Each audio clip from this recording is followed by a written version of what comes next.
The world of darkness has cast its shadow over video games once again. Vampire the Masquerade Justice brings the iconic gothic horror setting to life in VR, letting you embrace the darkness as a vampire on a quest for revenge. Developed by Fast Travel Games, Vampire the Masquerade Justice is the next chilling chapter in the eternal struggle between vampiric clans. In this video, we'll sink our teeth into what it's like to go on the hunt as an undead predator, stalk the skies of Venice, and use your supernatural abilities to uncover the secrets behind your sire's death. Vampire the Masquerade Justice throws you into the cloak and dagger world of vampire clans. As a member of the shadowy Banu Hakim, you have a personal vendetta to settle in the city of Venice. You can choose either to be a male or female version of Justice, yes, that's your name, by mixing up body and voice type. Armed with vampiric abilities, you'll tread the line between righteous crusader and bloodthirsty monster during your quest for retribution. The story promises to respond to your actions with dialogue choices shaping your journey. Gameplay has you tactically stalking prey, both mortal and immortal.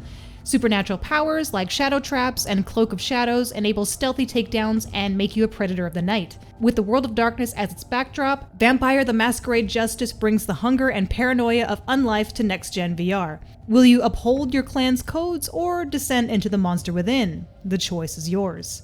Vampire the Masquerade Justice puts the supernatural abilities of the kindred in your hands. As a vampire, you have access to a variety of disciplines that turn you into the ultimate predator. Stalk enemies from the shadows using heightened senses before striking with your vicious claws. Turn invisible with Cloak of Shadows to sneak through restricted areas and ambush your prey. Boil your victim's blood from within using Cauldron of Blood, or place a shadow trap to instantly transport a target into the abyss. Your options for takedowns are impressively cruel. While combat's always an option, smart vampires know discretion is the better part of valor.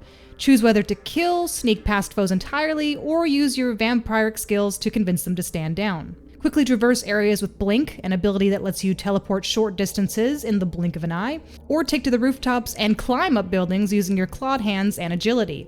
Your crossbow is a versatile utility tool. By using your blood, you can craft specialty bolts like corrosive arrows to eliminate cameras and locks, or sleeping bolts to temporarily stun enemies. Feed on the living or from the large supply of local rats to replenish your blood reserves to be able to use your abilities. Progression systems ensure that your vampire only grows in power. Spend experience points to unlock new abilities and weapon upgrades to match your playstyle. For us old-timers, Justice may evoke fond memories of 2004's Vampire the Masquerade Bloodlines.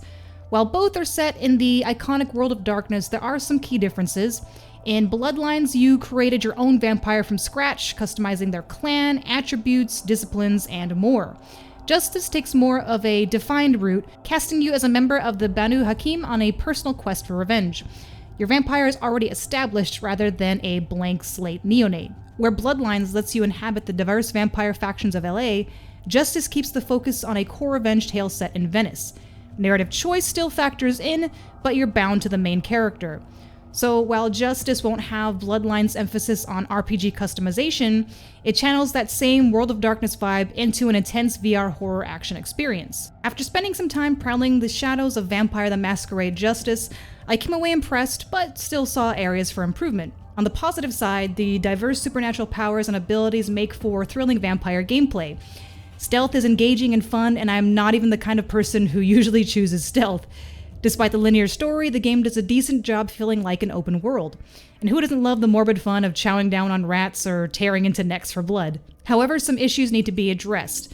Long load times can disrupt the pace of play and can become especially frustrating when you die and need to reload a level.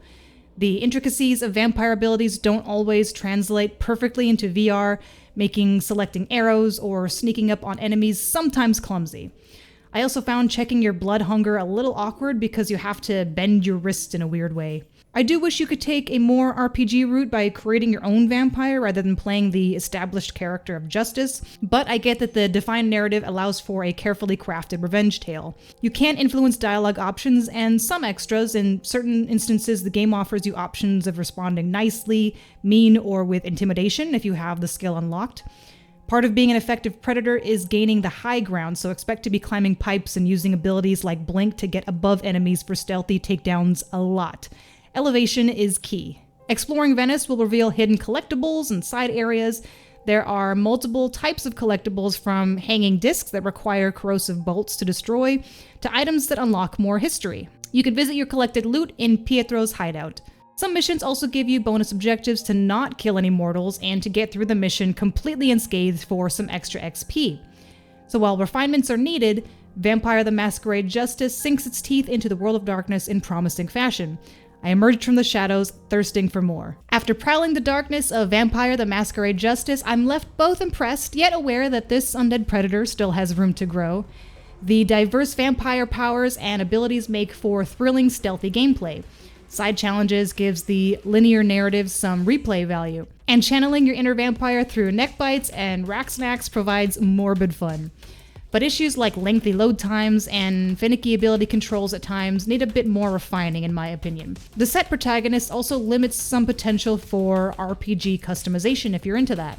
Yet, with its detailed Venetian backdrop, vicious abilities, and World of Darkness intrigue, Justice brings the vampire fantasy to life. Though not as open as Bloodlines, it captures visceral undead action. So those are my impressions of Vampire the Masquerade Justice so far. Let me know what you think about this VR Bloodfest in the comments, and if you're excited to prowl the night as a vampire, don't forget to like and subscribe. As always, keep on creating and never lose that drive to improve. I'll see you on the next one.